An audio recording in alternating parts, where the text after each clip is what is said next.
Real stories with bold creatives. CAPTN OffScript podcast. Hi, everyone, and welcome back to CAPTN OffScript. I'm super happy to be joined today by Angela Lyons, an insanely creative person from the United Kingdom.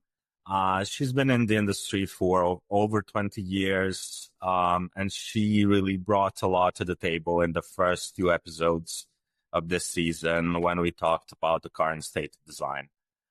So Angela, welcome to your solo episode. Oh, brilliant. Thank you so much, Alan. And I said, thank you so much for having me. And as I said before, you're doing such an amazing job with this podcast. I love it. So thank you. And again, it's an honor to be here again. So thank you for having me. Thank you for joining me. It's really a pleasure to talk to you. And we had a great time for the first two episodes. And yeah, I believe today's episode will be even better. That episode was a lot of fun, wasn't it? Yeah, absolutely. Yeah. But also serious sides, but it was good fun too. It's good fun. Absolutely. I loved it. I mean, and the jokes and everything, but also the seriousness, and each one of you had a lot to bring and to say about the topic. So it was really good. But I think we'll be a bit more relaxed today. And we'll be more chilled out. Just to get to know people and chat about regular stuff and things like that. So what's been happening with you since we recorded the last episodes? Any new things? Maybe what have I been doing? I've been working on the latest episode of Freelancer Magazine is coming out, so I've been designing that. And you know I love print design and magazine design. So do you know what? I was looking at my diary and people say to me when I share the pictures on Instagram that say the stories, and they say, You do that? And I was like, yeah. And then so this week I'm designing some branding for two churches in the City of London, and I'm also designing their website. So this Monday I was in St. Paul's area with a photo shoot. So that was good. That was good fun. But you cannot believe, like, London is just the weather. It was just, we wanted blue skies, good lighting in the church. Oh, really? And we didn't get it. Wow. But that was the day for the photo shoot we had today. And I look out the window today and it's bright skies. It's just typical London. You never know what you're going to get. But on the other side, we got some great photographs. I was with a photographer, Laura Martinez, and she took some brilliant shots. So my work, and since then, it's been so diverse, from websites to magazines to branding, and also have my podcast. So I've been keeping that going, which is Creatives Like Us. And I think since we last spoke, 3 more episodes have come out. Oh, amazing. And so I've been doing some solo episodes and guest episodes. So my podcast is called, I think but I can tell you again, Creatives Like Us, or I will make sure to link it up. Yeah, brilliant. Thank you. It's been great because good feedback. Actually, I think I might have had the Creatives Like Us events too, because we had, since we spoke. Yes. Afterwards I had the Creatives Like Us. Yes. So Creatives Like Us is, the podcast started first. I talk to Black, brown creatives around the industry. It could be anything. So I've talked to poets, I've talked to a dancer, I've talked to graphic designer, web designer.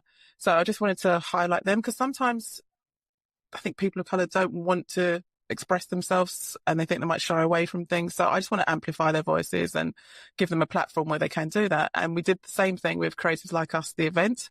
And we started in February, which was just crazy. Had an idea, said, let's put an event, me and my friends, Ayo, Abbas, and we created an event and people came and people bought tickets and we did it twice again in the year. So it was great. So that was for freelancers and business owners, working on their business, as well as hearing guest speakers and attending a networking event in London. And it was just phenomenal. So that's amazing. I'm so glad. Yeah. So it's been busy. Well, I mean, this part of the year is quite busy for, I believe, all of us freelancers. A lot of things, preparations for Black Friday, this, Black Friday, that. And Yeah. Oh, that's amazing to hear. Yeah. And you are also preparing Creatives Like Us workshop, or correct me if I'm wrong, for the next year, for March? Well, We might not. So when we did the last event, we said, because one of my as a group together, one of my founders said that they wanted to focus on other things next year, which is fair enough. And Okay. so we said, we'll see, we're going to bring it back, but in a different format. And Okay. it might not just be a workshop. It might be in a form of a dinner. It might be in a form of more panel speakers. We don't know yet. But the thing is, it's quite hard because we run our own businesses, and then this is another entity to our, not a side hustle, but another thing that we're passionate about. But again, It takes time. I don't know if you've ever put on an event before. You've got to sell the tickets before you even do that. You've got to do the marketing, and then you've got to get people involved. I mean, it's not like we haven't got a great community, because there are the people that came back like every time that we put on the event. And I know they will come back again because they value it and they get value out of it. But, yeah, we've not got a date as yet, but hopefully we will. We'll do something again next year, but we haven't got a date set in the diary yet. And we're just going to see how it goes. Just take some time over, this December is kind of between December and January, it's kind of reflective periods, isn't it? I mean, Christmas and downtime and so just have a think and recharge and refresh. Yeah, well, it's really important to do that. I mean, as you said, we are all quite busy, and when something new comes up, as creatives like us events, for me, it was the podcast, especially this season. I was like, yesterday I figured out that I haven't published a typeface font for 2 months, which is totally like unusual for me because I do it. I sit down, work like 10 hours a day and publish them quite regularly. But I figured yesterday, oh my God, like it's been 2 months. And I've been recording these episodes and doing marketing, and then you have all these things that you have to do. So I totally understand that it needs time. And but I mean, what you did so far, I've seen on Instagram, you guys had a lot of fun on those events. And I was just yesterday like browsing your Instagram to figure out all the things. So It's funny. I was looking at my Instagram yesterday and I was like, I've not posted anything about my work for the last. Yes, I've noticed. Did you notice? I was like, gosh, I've not posted anything about my work since I think July. And I was like, that's quite bad. But then I thought, you know what? They've got my website. If they want to find me, they can find me on my website. But that's, I suppose, Instagram. It's a good place. It's, what's the word? It's not show off, but show what you're up to. Yeah. And get people on boards.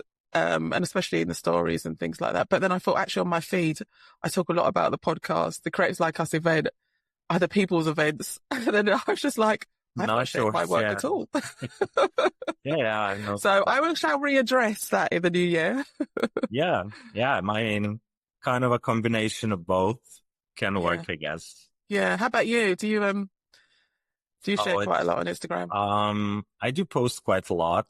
I mean, especially now with all these new episodes and with my type business. But honestly, it's been a bit draining lately because you feel this pressure to post constantly, to like be nice to the algorithm or whatever it's behind all the Instagram, and it kinds of, I don't know, I feel the pressure to post, but I really don't want to post rubbish.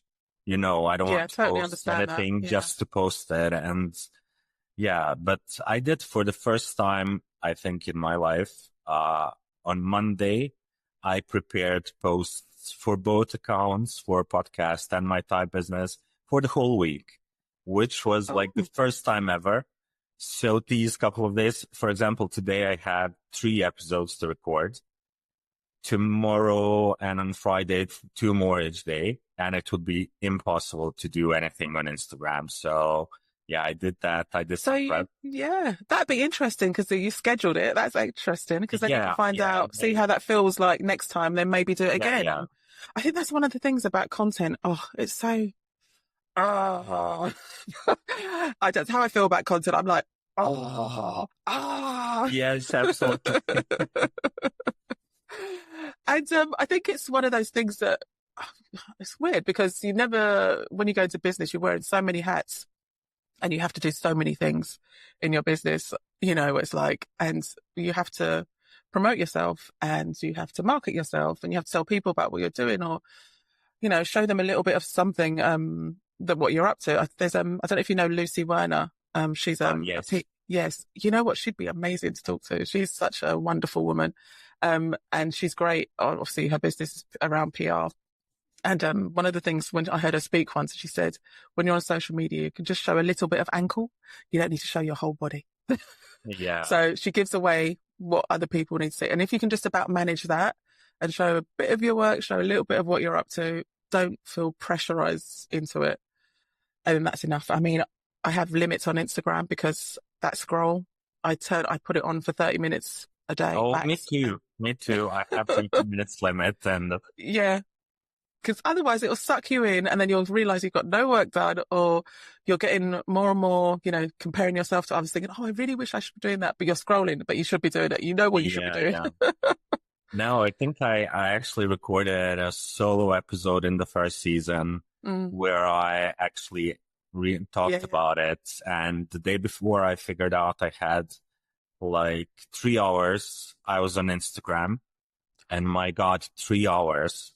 It's like the craziest thing ever. You just scroll and you have no idea that you like spent 3 hours there. Yeah. And then I figured like, okay, it has to change, because you cannot do work. You cannot do all these things and actually have 3 hours on Instagram. And even if you could do that, why would you, spend 3 hours scrolling? It's absolutely crazy. And also you got to think of the impact and all. I mean, it depends what the feed is going to throw you things that you're just going to see like 10 seconds, 5 seconds, 2 seconds. That's just like in your brain for like the next few hours. And like maybe you're not even thinking about it, but like when you have to come off and do some other things, your brain is still a bit fired up because you've just been watching all that stuff. Totally. Yeah. No, I mean, I have to do it. Yeah, but it has a place for business, I would say, definitely. Yeah. I mean, it's a good platform, and although the algorithm is, you never know, when you post something, you never know, but it's one of the things we have to deal with. So I guess it's fine. Yeah. And I was going to say, and LinkedIn, it's one of those things that I think LinkedIn is a good place, especially if you're looking for work and connecting with certain people. That is, I don't know about Instagram. I don't think I've ever got work off Instagram, but people have seen what I've been up to and then come into my world that way. Yeah. That's a good way to do it. And LinkedIn, I actually agree that I'm not looking for a job, but it's a good way to actually post some meaningful content that actually reaches more people than Instagram, I would say. So, well, let's hope. Even though there's algorithms on LinkedIn, everyone's complaining about that at the moment. Yeah. But we've got to remember these platforms are free, and we're getting something for free. So unless you pay for it, you're not going to get pushed. Yeah. Absolutely. So, I wanted to go to some fun stuff. Last time you told us you met your husband at a funeral wake. So just to, have that in this conversation as well. But what I actually found about you, and correct me if I'm wrong, because the internet these days can be like completely misleading, but, you have, trypophobia. Is that correct? Yes. Oh my God. Yes. Tell me more about it. I mean, I've heard about it, and I've heard about. Oh my God, I've just gone cold. So trypophobia is a fear of holes, actual holes. Certain shapes the holes make, or it could be a big hole and then something inside that hole. I'm even actually just thinking about it now, and I just think, oh my God, I hate it. Oh, really? I've just got goosebumps just now, but it's fine. I can deal with it, but it's just like, it's a horrible, I have a real fear of, either being in a hole or looking at holes or uniform shaped holes. So like, honeycombs, and even I work on a classical music magazine, and I don't know if you know, violins have bridges. Yes. The wooden bit across where the strings rest on. And somebody's workshop, I had a photo pop up on my screen because someone said, oh, can you put that on the page? And his workshop was just full of bridges. And even that kind of shape with lots of holes in it just made me freak out. Oh, okay. So it's just, I have a real fear. And the funny thing is, my son has it too. And we didn't know what it was because we were both like going, oh, that shape. We were both like going, oh, and then we Okay. both realized that we both had it. So Oh, wow. yeah, yeah. So But I mean, how does it affect you in a daily life? Or, I mean, it's not that you are seeing holes all around, of course, but no. I mean, to be honest with you, daily life, there's not many loads of holes around that I'd look at. But yeah. if I'm driving sometimes, and this is another one, and there's one quite near me. There's quite a few of them. There's lots of drains along the road, and I can see the grass growing up between the drains, and that whole shape and the grass. It just freaks me out. It's so weird. It's just whole shapes. It could be any kind of like, I'm freaking out now. Okay. It's so weird. But the thing is, it's okay. I mean, I'll just get over it. I won't, it's just see it. You are not gone. turning around and driving in another direction. No, but I don't, if I know it's coming up, I don't look at it. Okay. It's really weird. And, it's so weird. It's such a weird thing because I didn't know it was an actual fear, but loads of people since I actually put it on my website. There's one of the reading about it, and it is actually a thing. And somebody said to me, I think they did a bit of research, and they said it was a fear of when it goes back to cavemen, like when they had to bury themselves in their caves or hide from animals in holes or in caves, and that's apparently where it came from. Who knows? But it's the fear of being of looking at them or being in them. Yeah. Okay. Well, No, I mean, it was quite interesting for me because I have never talked to a person who had it. So it's good to learn, Yeah. It's interesting, especially as a graphic designer. People say, but how do you deal with like certain things and certain shapes? And I'm like, I know what I'm looking for, and I'll just either look away or I'll say I've texted a friend before and say, can you just look at this for me, please? A graphic designer friend, and they've looked at it, and then I've put it on the page and just gone, close my eyes, like as I've done it. Okay. So my guess is that you are not the biggest fan of Yayoi Kusama. Tell me. The Japanese artist with the circle patterns. No. Maybe that's why I've not heard of them. Yeah. No, I was like thinking about her yesterday, and then this came up, and I was like, oh my gosh, she must hate it, like completely. But she has these like sculptures and paintings and whatever, and there's all circles or all around, like just small circles in a pattern shape. So maybe I'll check it out. Maybe I might be able to handle it. Well, have a look. Yeah, I mean, I like what she does. It's quite unique, but I can understand how it can be a bit scary in these situations. Yeah. Okay. And one other thing that was really, well, it's not funny, not this one is, but that was really interesting for me is that you are quite into cycling. Oh yes, yeah. I love cycling, and that's I mean, I've cycled since I was a kid, since I was a child, but I think it was during lockdown, and just after lockdown, when everyone was out, I get allowed to get out and about again. I joined, actually my friend told me about a cycling group. I was like, oh, I don't know about that because I'm not a professional cyclist. I don't want to, go miles on miles. She said, oh, no, it's like a really chilled group of women, black women that go cycling every 2 weeks in London. And they're called Black Women on Wheels, or BWOW for short. And I was like, okay. So I went and I absolutely loved it, and I've not stopped. So I've just, I've upgraded my bike. I've bought the kit. I actually designed their kit. So I became one of them founding members. So I'm help on the leads team. So I also help with their social media. So yeah, they got lucky. They got a graphic designer. Yeah. So I've designed their website. I've helped with their logo. They had their logo already designed, but I developed it and added colors, all that sort of thing. And so yeah, but the cycling side of things is great because I'm sure for you too, being at home all day, and then if you can just jump on your bike and just go up the road, even just a few minutes or, in a half an hour, whatever. And then at the weekend, I look forward to it. As I said, they ride every 2 weeks. Just go out, just get out, especially just see bits of London that I've never seen before. And you know what the most love part of it I love about it is the community and the companionship. And we don't talk about work because everybody is different. Everybody is so different. Yeah. All shapes and sizes, and it's not saying it's not serious like club, but it's not, we don't go fast and it's not about the miles. It's about it's not about the miles, it's about the smiles. So,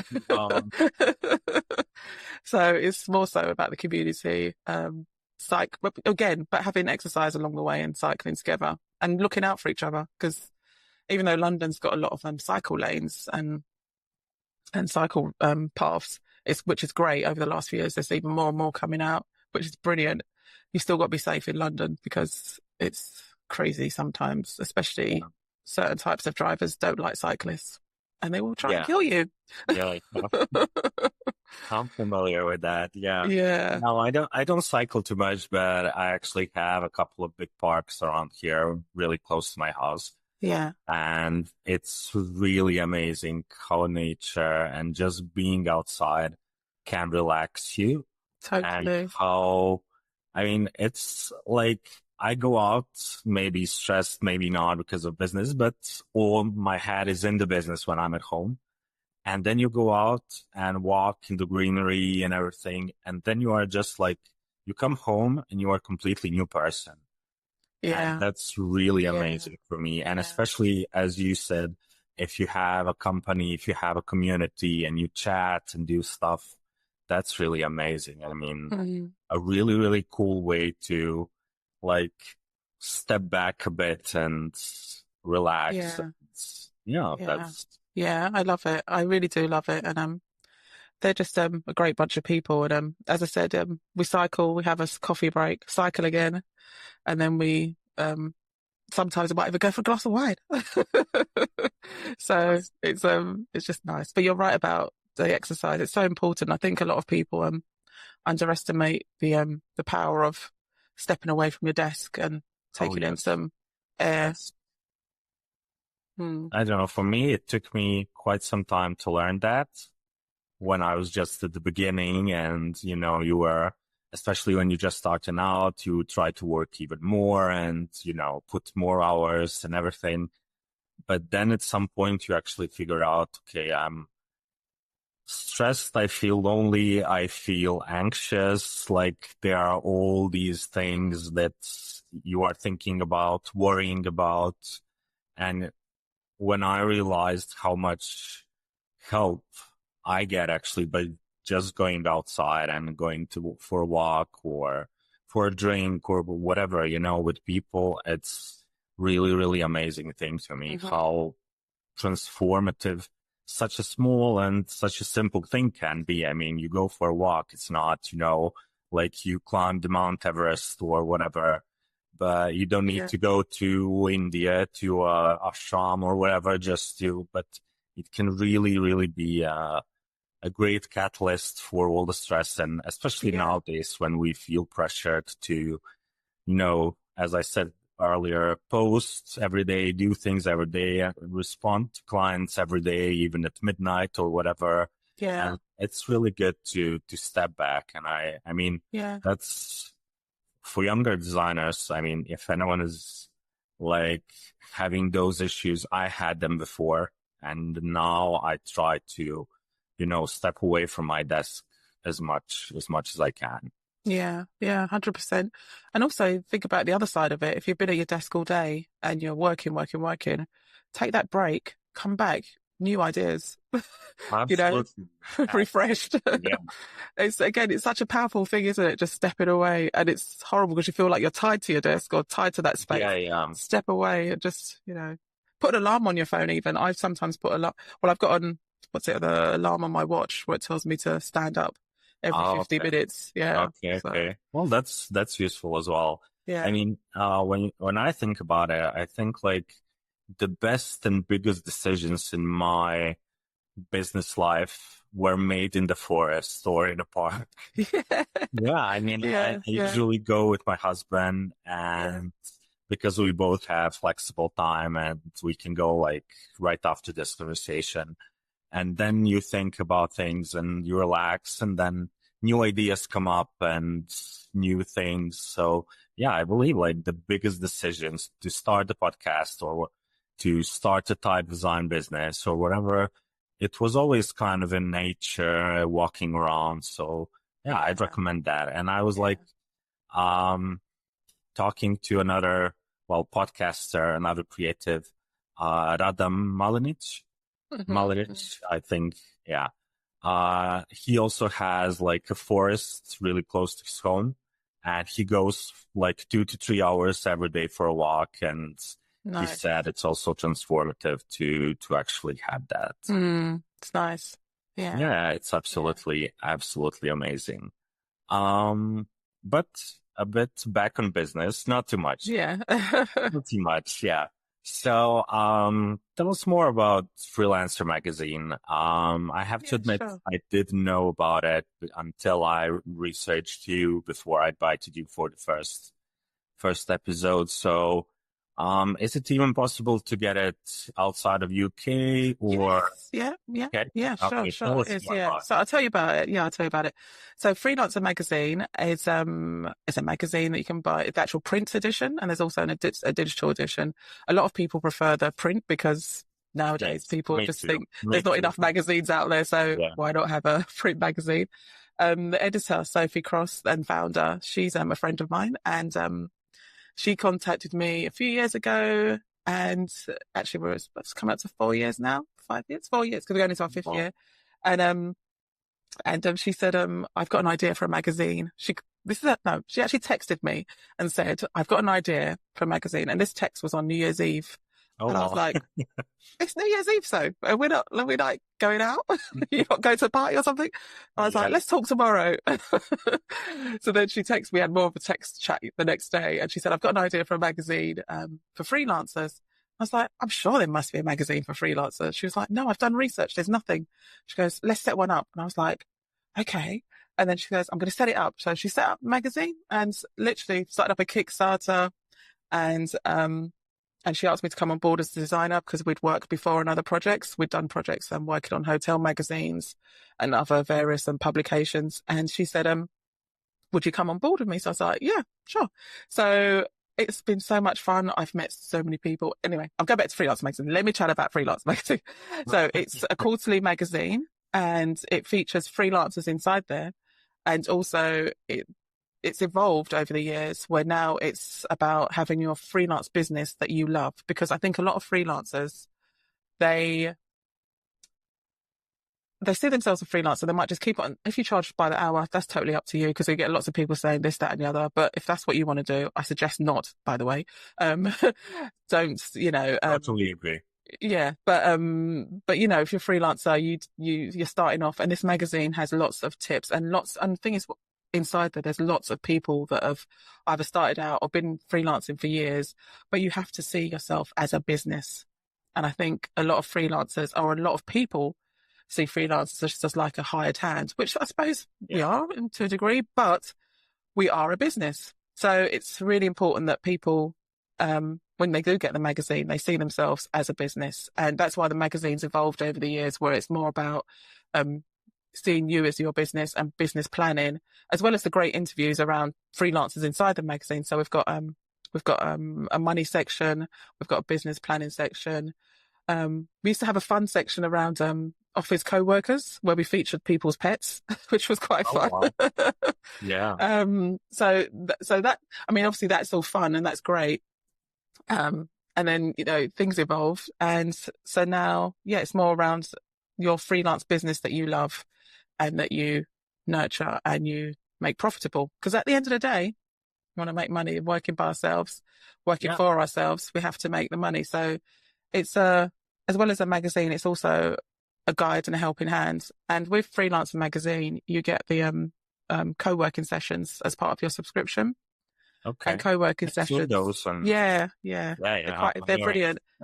Co-working sessions online on Zoom, and they're on Tuesday, Wednesday, and Thursday. I'm a co-host for some of them, so I host some of the online sessions, and it's just great. Lots of people come on, say where they are in the world, set their intention, what they want to do in the next couple of hours, and we go to work. And then in between that, We do a check-in, and then there's like a 10-minute breakout room, and you get to meet other freelancers. I mean, when I've hosted, we've had freelancers from South America, even though the time zone, they were like really up early. I don't know. Wow. Got a few in Europe and lots in the UK. But and yeah, you can join as long as you've got a part of the magazine subscription. You can join the co-working sessions, and also they run lots of events. And we're going to have a masterclass in March, and that's a panelist of lots of really awesome freelancers in their business, but they're all individuals for what they do. So they've got a LinkedIn trainer, got an AI trainer. I'm doing a session on branding and graphic design in your business. So it's a masterclass for a couple of days, 2 days. And yeah, it's going to be good, hopefully. Yeah, well, not hopefully. I know it will be. It's going to be awesome. But Freelancer Magazine, let me see if I can get a copy. Hang on. Can I get one and I'll show you? Yeah, sure. Yeah. No, this is me. Find out, where are my magazines? Hey, you have loads of them around, I think. All over the place, so I can't see it at the moment. Oh, hey, they're here. I've moved. I had a bit of a shuffle around. Oh, okay. I'll show you. So this was the first issue. It's nice and square. Oh, yeah, I've noticed it's different. It's square, so it's quite And cool. it's really beautiful. Well, I say beautifully designed. Yeah, of course.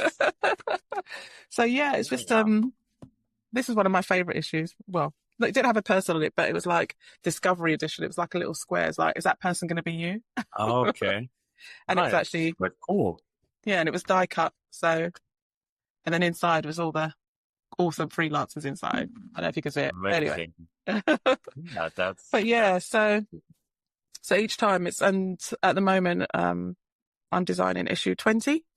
Oh, wow. That in itself for a magazine independent magazine is awesome. And that is down to the readers and the community and people supporting. So thank you if you're one of those listening. Yeah.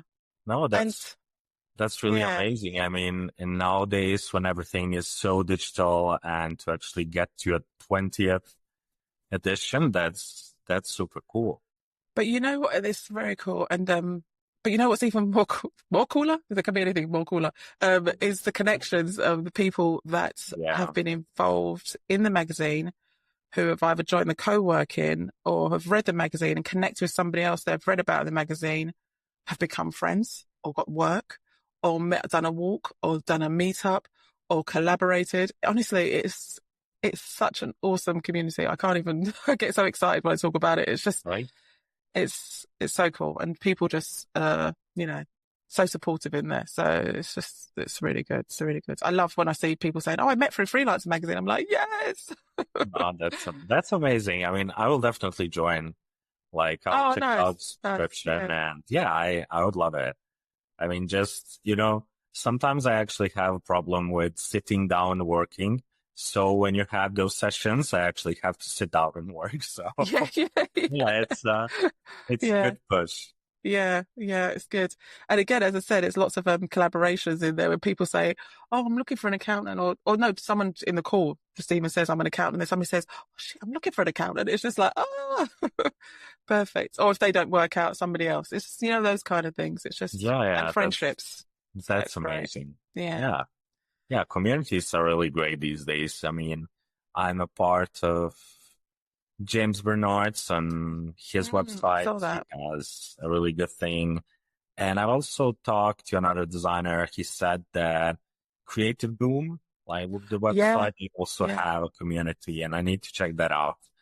So I mean, it's good to hang out with like-minded people and not just be alone at home. And Yeah. Actually, going back to Creative Boom just quickly, on Instagram, if you join their community on Instagram, and there is a platform online too. So it's really good. And there's a lot of, yeah. Oh, that's amazing. And I actually wanted to, apologize to you because the masterclass with the Freelancer Magazine, I mentioned the thing for creatives like us. Oh, is that what you meant? March. So I Ah, actually, yeah. Because I was like, March? Oh. yeah. Did I say Well, something?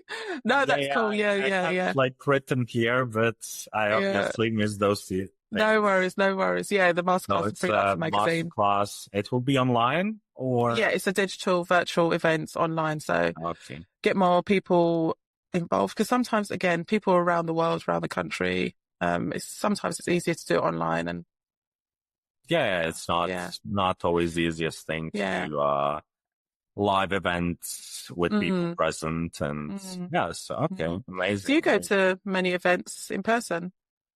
I actually went to, well, design related. I went to one last year in Barcelona. There is this huge festival of, Oh, yeah. they are like, I think 20 years already and they do amazing things. It's 3-day event now. They actually have it in different cities.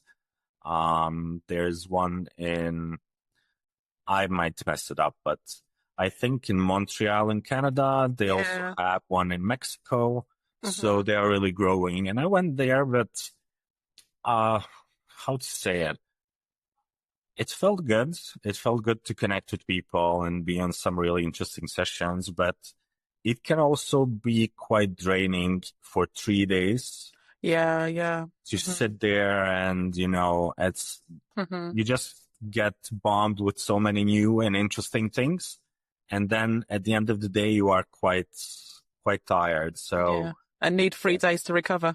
yeah, yeah, definitely, Yeah. definitely. So, I mean, I liked it, but I don't know. I think maybe virtual things and virtual conferences where you actually have kind of a break in the middle are a lot better. Yeah. Last year, I actually was on one of those by I Love Topography. Oh, They yes. did, Yeah, yeah. yeah, they did last year, like a couple, well, I think last year or this, Hmm. well, it doesn't matter. They had one, but they actually had like a break of 2 hours in between sessions and it was Hmm. really good. You could go and have lunch and stuff. So yeah, Yeah. Yeah, yeah, those I ones are mean, quite good. Yeah. As long as you can jump in and out, have a snack, and then even put yeah, yourself on mute for a second, just yeah, dash yeah, out, answer the doorbell or grab a absolutely. drink. Yeah, totally. Yeah, you should So, talk on one of those. You should do a talk for them. well, I mean, I don't know. I would love to, but I don't know. English is still not my native language. Mm. And, as an introvert, I still feel like kind of afraid.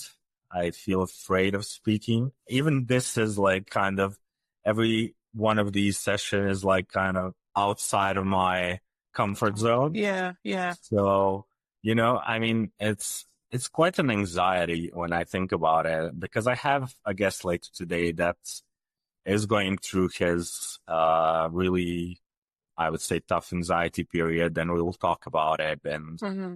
And I was doing the research and I was thinking about myself and like I had so many of these moments before recording a podcast with someone that my brain just tries to find an excuse to actually cancel the To recording. cancel it. Yeah, It's yeah, just so weird because I like when I think about it and when I sit down, I really want to do it because I yeah, enjoy these chats with yeah. people. But my brain is so like, and it happens a lot of Hmm. time. And yeah, Hmm. and he will be talking. I mean, you probably might know him. He's Matt Voice. Say it again. Matt Voice. I've heard the He's name. I've heard the name. Yeah. Yeah, he does these like type motions, and Yes. he Oh, worked I with. think I'm following him. Yeah, yeah, yeah, Yeah, I yeah, mean, he's really, really good. yeah. And he just started with medication and anxiety and everything. And we will talk about that a lot because I don't think people, well, especially in our industry, it's not really a topic that's really talked about a lot. Yeah. So, Do you know what? It's really interesting. I'm really glad you spoke about this because and I think that if anyone's listening, obviously get help if you need help. 100% get yeah, help. But also absolutely. your help can come in different ways. It can come in friendships.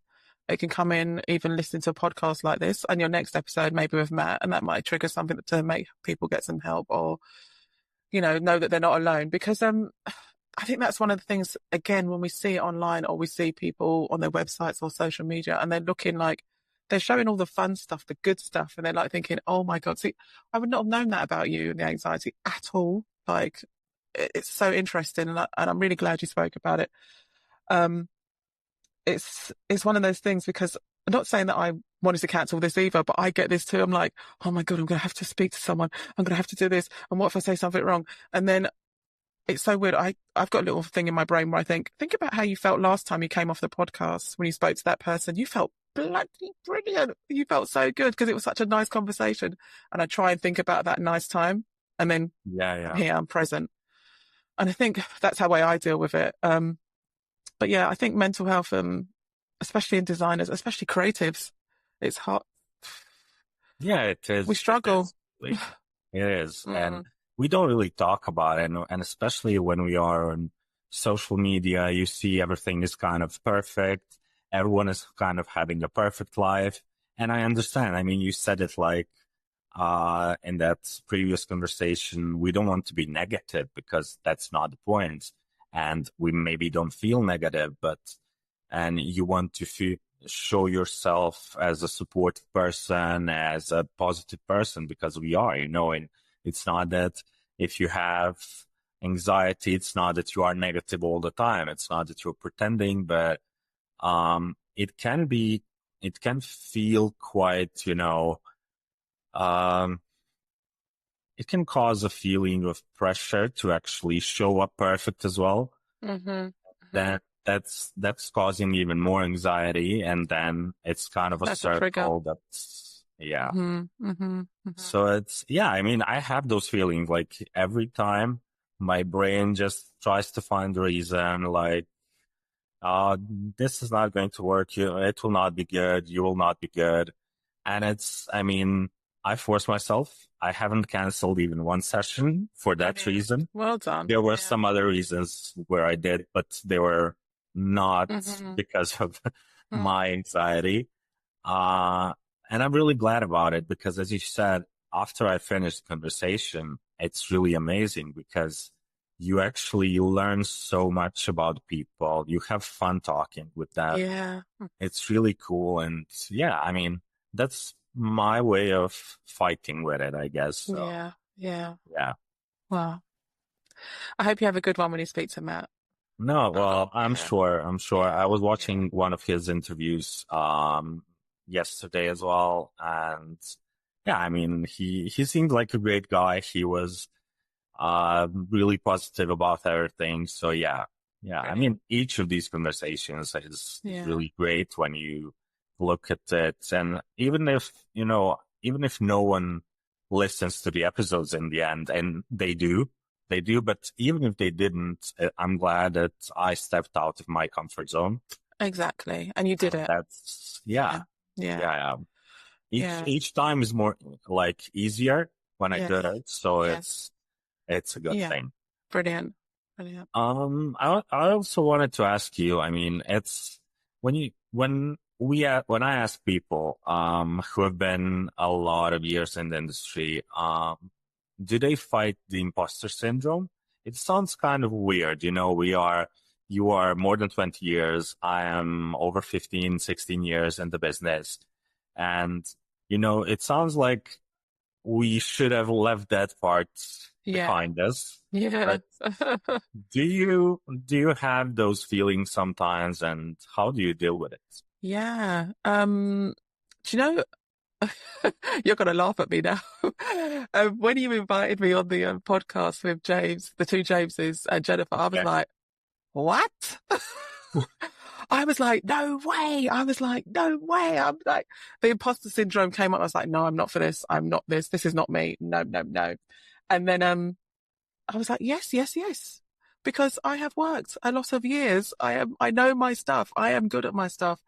And it comes for about maybe 20, 30 seconds, milliseconds. And then I'm just like, no, I've done my stuff. I've done my work. I've got my badges, I'm actually 52 years old, Alan. And Well, my compliments, you really don't look like it. Thank you, thank you. And when growing up, I never heard of imposter syndrome in my life. And I think the only person do you know who I heard it from was Michelle Obama when she was speaking. I think she was talking to Oprah Winfrey once, and she said she gets imposter syndrome. I was like, what is this? So I Googled it quickly. Oh, well. And I was like, oh wow, is that what it is? And it's that that feeling like not expect. That's it, okay. Yeah. So all the times before, I suppose I'd masked it as confidence, and and it's a confidence and not believing in yourself. But I've also been to I've done a lot of speaking events. I've been to speaking events, and one of the speaking events I went to was I don't know if you know him, he's a fitness trainer in this country called Joe Wicks. He was at an event, and Okay. he said because somebody asked him about imposter syndrome. So basically, he's a quite content creator, but within exercise and nutrition field. Okay. And he was on stage, and the presenter said, "Oh, do you get imposter syndrome?" And he said, "No, because I've worked hard." I don't know if that was kind of like an arrogance or a Mel thing or whatever, but then I just thought, I broke it down. I was like, well, yeah, he has worked hard, and like he deserves where he has to be right now. So I think if you work hard and you believe where you know where you should be, chuck that imposter syndrome out the door.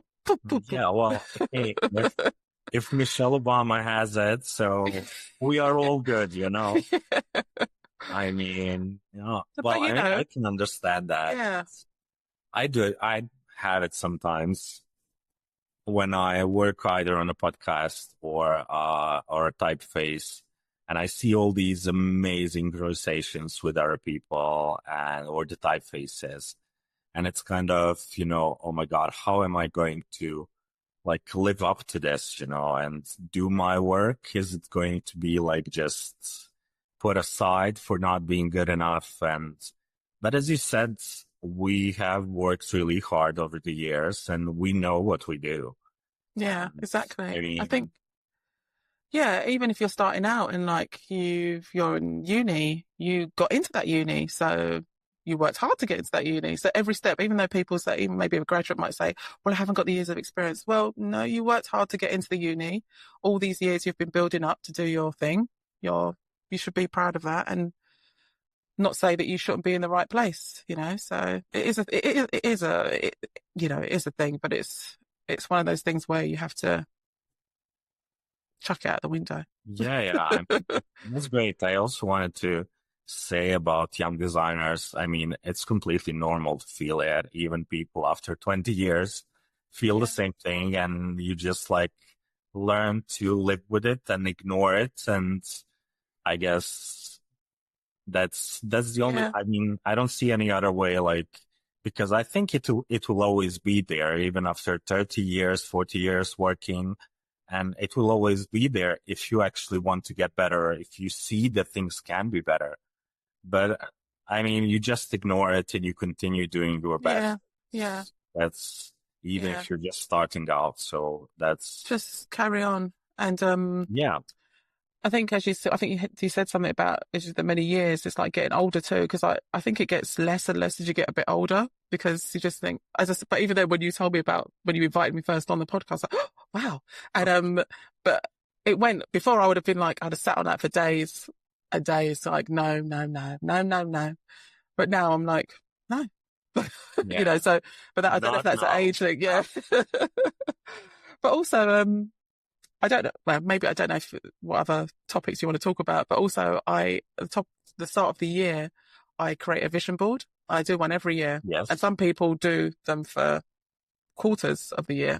I do it just for the year, and I just get everything, do a brain dump and think, what is it that I want? What is it that I need? What is that I want to help people with? What is it that my family needs? What is it that I want to have some fun with? And I put that all on a piece of paper and just words and pictures, and then just let it all out. And I think that helps me sometimes with set my intentions, and helps me believe I'm in the place where I need to be. Okay. If you see what I mean, if that makes sense. And and places where I want to be. Yeah, I actually did. I mean, I don't know why I don't do it more often. I did one of those a couple of years back, and the thing is that I think everything on that vision board realized like it was reality in like 1 or 2 years. And now thinking back, like, why don't I do it more often? Yeah. And it can actually be, I mean, it's not, I don't know. There's a lot of talk nowadays that, if you imagine things long enough, if you focus yourself long enough on something, or I don't know, whether it's income or a perfect job or a partner, you can create it in your life. It's called manifestation. Yes. I think it kind of works a bit differently because I really think that you actually have to work on it, not just imagine things and it's like my perfect partner will appear suddenly in my house. Yeah. With all the bags and stuff, and we'll be living together for the rest of our lives. Yeah, absolutely. Just appear. Yeah. But I believe that those vision boards can actually help us to be more focused. Like it's probably something like not something that we think about all the time, but it's kind of a subconscious thing, especially if you have it somewhere around and then your brain sees that all the time. And then when you sit to work, you actually know what to do. You are more productive and you have goals. So I believe that it works in that way. You have to work for it. It's not like 100%. It's not, I'm not expecting it just to appear, but you're right. I think also you've got to see it. If you've tucked it away in a little book and a diary, you're like, ugh, you're not going to see that. I've got mine just behind this laptop, which is like, I face this part of the desk when I'm working, and every now and again I can literally see it, but I just go, but I'm not paying attention to it. And like, the other day I looked at it, I was like, oh my God. And like, these things have happened and it's great, but it's also, I've worked for them. It's not like that. Absolutely. And I put things in place for them. It's not like they just appeared with a puff of magic dust. There's no poof. No poof. I mean, I wish it could, but Not Do you know what I'm going to say? Because someone might be listening, but one of my things was I wanted to talk on a summit, which I did, and I wanted to work with Adobe, and they rejected me. But I'm going to put it on there for next year. Of course. Well, but the thing is, I applied for it. But that's what I'm saying. Like, if you don't actually apply for it, it's not going to just appear, is it? I mean, it's not going to work the other way around. And so that's amazing. I mean, I remember and it all came true. I mean, most of it, probably not all. I don't even remember all the things that were on the board, but I should do it for the next year. You should dig it out. I mean, I had it on my desktop, like wallpaper on my computer. So every time I would sit down, I would see it. And that's a nice idea. Yeah. We all have probably big screens and everything to work on. So that's how I did it. Yeah, but I also read that you have kind of again, correct me if I'm wrong, kind of a new word for a year, for each year. Yes. Okay. Yes. And do you already have one for the next year? I do, but I do, yes. But I'm still working on it because I think it's out. I don't want to. What's the word? So last year my word was visibility, and I wanted to be visible. I wanted to get my brand out there. I wanted to get, I suppose, my personal brand out there, me out there a bit more. And it happened. Oh my gosh, it was just crazy. And then this year was intent, because last year was a bit crazy. And then I thought, I'm going to scale this back and I need to be intentional about this, because I was like going, I'll do everything. And then this year was about intent. And next year, I don't know if it's a word as such, because it's kind of two words, but it's going to be show off. Okay. And show up. Well, that's really important.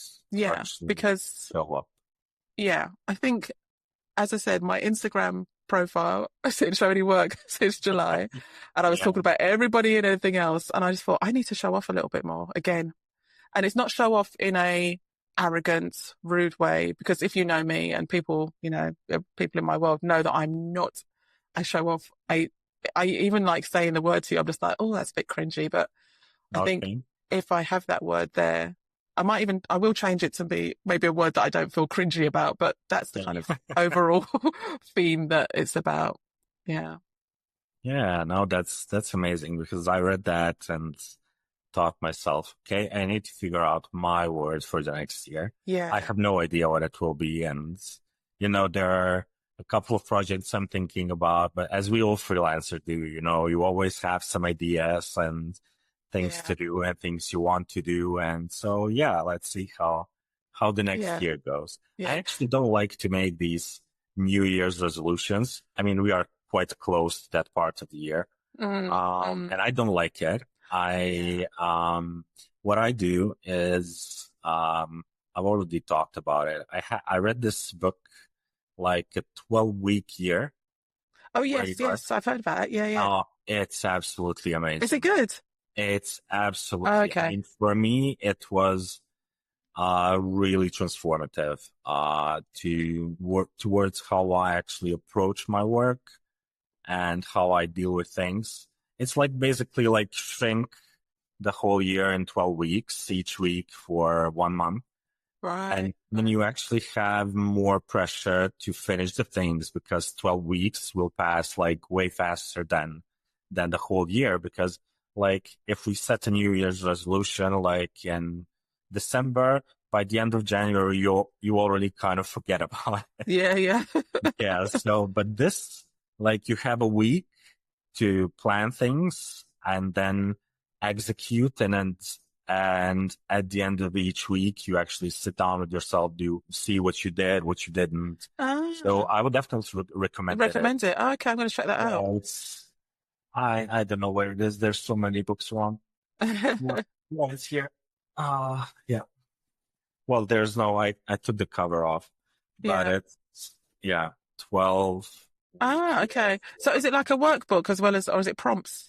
No, it's not a workbook, but I think, no, it actually has some of the, some of the prompts in there. Yeah. It was really good. I heard about it like 2 years ago, and it actually helped me to, at some point, not in the last couple of months, it helped me to release like a typeface every 2 weeks, which is generally really fast. Yeah. But I had the system, and the podcast is now like melting all of that because there's completely it's taken over your life. Yeah. But I actually managed to do it, and people would ask me like, how do you do it? How do you put out typefaces so fast? Because there's so much work around it. Yeah. And I actually had the whole system, and it was like really strict, and I was really strict about it. So I recommend the book to. Oh, fantastic. Oh, well, I think I might need that in my life. No, you should definitely. I'm going to check it out. Actually, yeah. My daughter asked me what I wanted for Christmas. I said, some books. Maybe I'll get a book list going and I'll, get that on there. That's the one. Yeah. There's, I've forgotten his name. There's a type designer. I went to see him talk too. He's got a newsletter and he sends out a new typeface every week. Every week? Is it every week or every month? What's his name? Elliot? There's Elliot J. Stokes, not him. Yes. It's okay. Oh, I can't remember his name. Oh, it will come to me and I'll, okay. Hang on. I need to find it. Is that okay if I find it quickly? Okay.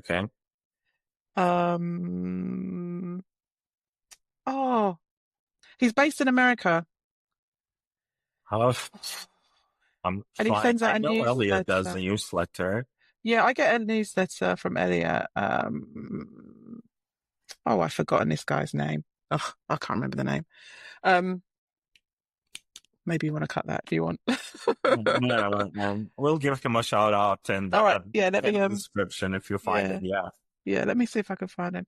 I saw him do a talk at St. Bride's last year, and he was so good. And he has a weekly newsletter that it's not Kickstarter, but if you like a Patreon, and then if you pay for it, I think you get a new typeface every week or every month. And he does it for a newsletter. And he did a talk last year. Do you know St. Bride's in the UK? Yes.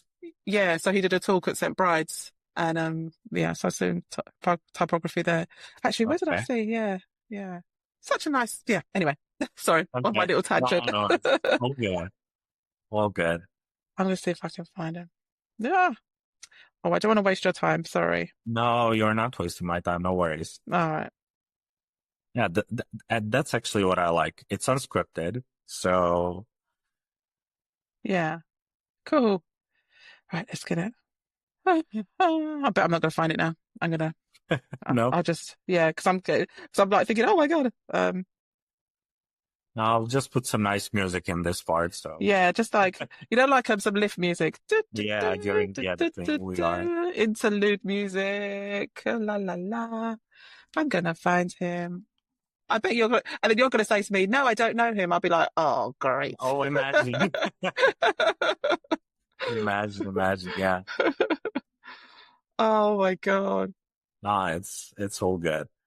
Oh, I wanted to ask a couple of more questions. Yeah, go on, let's go. I You don't know what? want, as you said, We'll find him take afterwards. to take a whole day from you. Um, as someone who is a person of color, Hmm. I really wanted to touch that. Did you have any? I mean, I assume you did, but I would like to hear it from you. In the work, were there kind of rejections because of that? Or was it harder to actually go through some things or to get those speaking gigs? Or did you feel that in your career? I think, yeah, yes. And more so in the early days when I was starting out.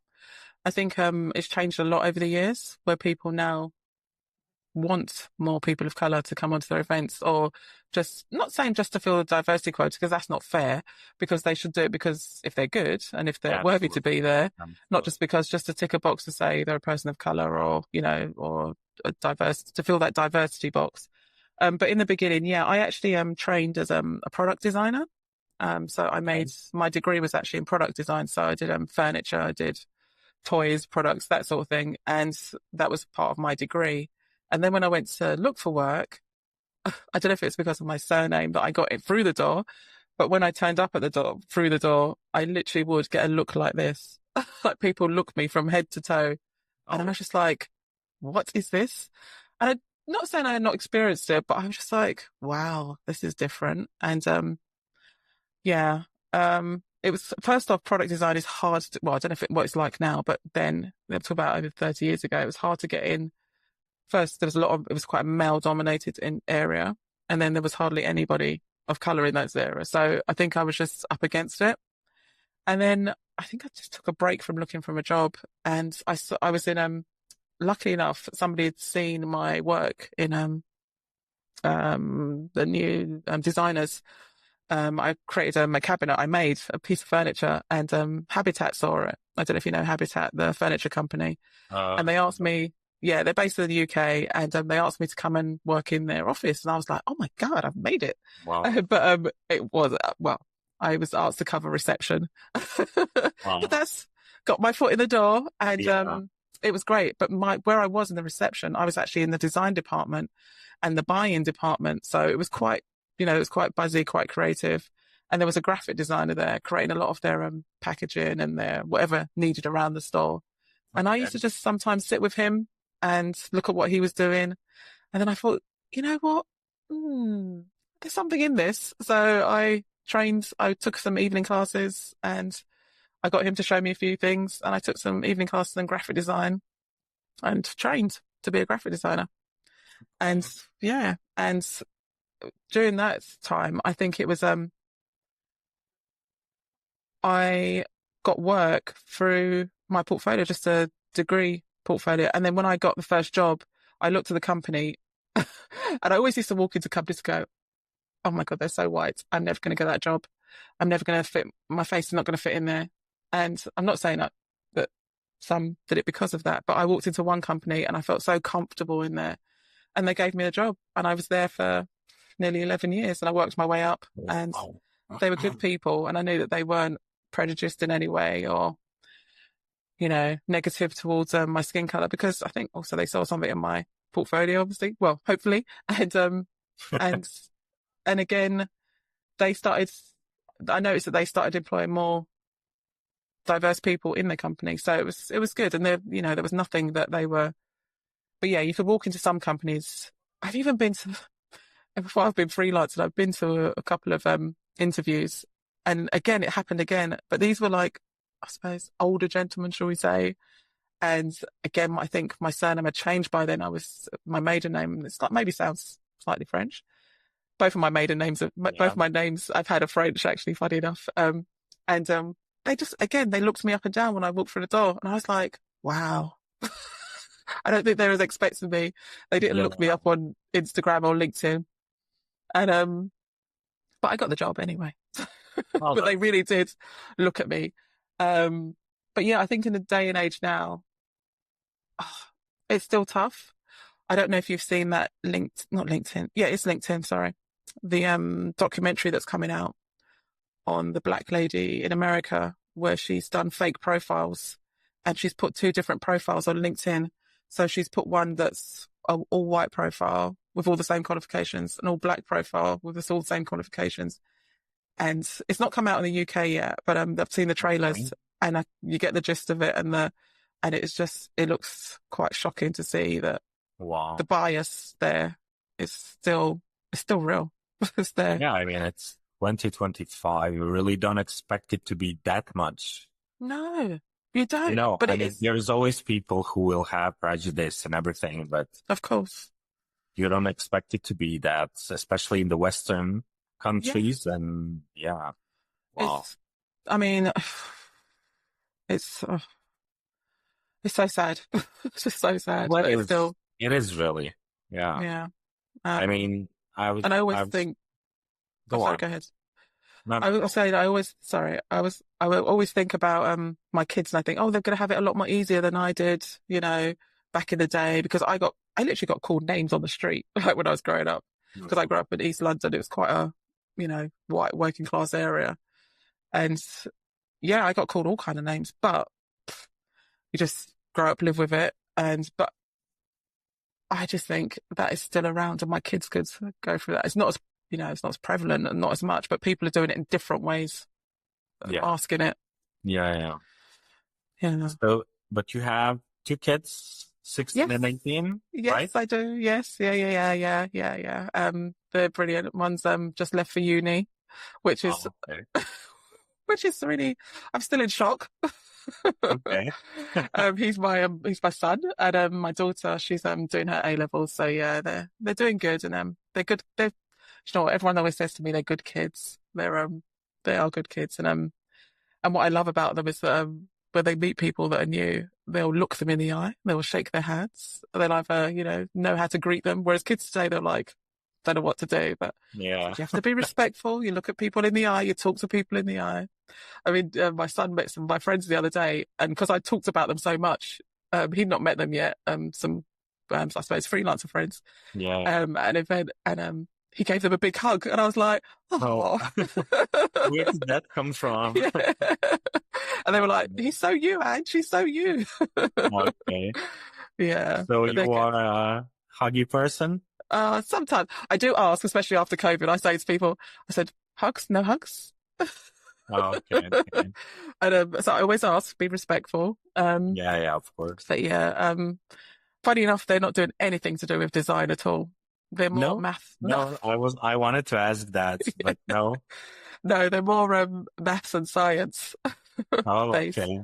Yeah, they in fact they love maths. I think it's so funny because when I was at school, I hated maths, or not. I wasn't very good at it, so I drained into my kids, you're going to be good at maths. And I think I've gone the other way too much. Okay. That's interesting. Yeah. So my son's studying accounting and finance, and my daughter's studying maths, economics, and biology and geography. Wow, that's amazing. Yeah. That's super cool. And one last question. I could go on and on, honestly. Same here. Oh my God. Do you know what? If you're in the UK, please tell me, because we'll go to St. Bride's. We'll have a look around there, and then we'll go for coffee, please. And Will do. Yeah, we'll definitely do. But for today, I mean, I hope to have you again next year, or love to. Yeah. I had James 2 times already. James Martin. James Martin. So yeah. Yeah. Of if you could- course. I'd love to. Yeah, thank you. If you could give one advice to your younger self, to, I don't know, 8-year-old Angela, Oh, what would you say? 8-year-old Angela. I was I was very shy when I was younger. I was very shy. And I just, yeah, maybe I'd say talk to more people. Yeah, I was quite shy. So, and I loved going to the library. So that was my thing. And drawing. Yeah. And so I love drawing. So yeah, yeah, talk to more people and just get out there a little bit more. Okay. Okay. Yeah. Oh, that's really, yeah, I love Yeah. these questions. Well, thank you, Angela, once again. It was a real pleasure. Wow, an hour and 15 minutes. Wow. Oh, wow, really? I didn't even know. Yeah, like fast, like. That felt like 20 minutes or something. Yeah, absolutely. Well, thank you. I had a really, really pleasant and great chat, and I definitely hope we talk again soon. Yeah, same here. Thank you so much, Alan. And again, as I said at the beginning, thank you for having me and keep it up. It's such a brilliant podcast and I love, listening to you and your guests. So it's brilliant. So thanks again and keep it up. Thank you. Thank you. All right, great. Have a good day. Good luck. You too. And Right, bye-bye, see ya. everyone. Bye. Real stories with bold creatives. Captain OffScript Podcast.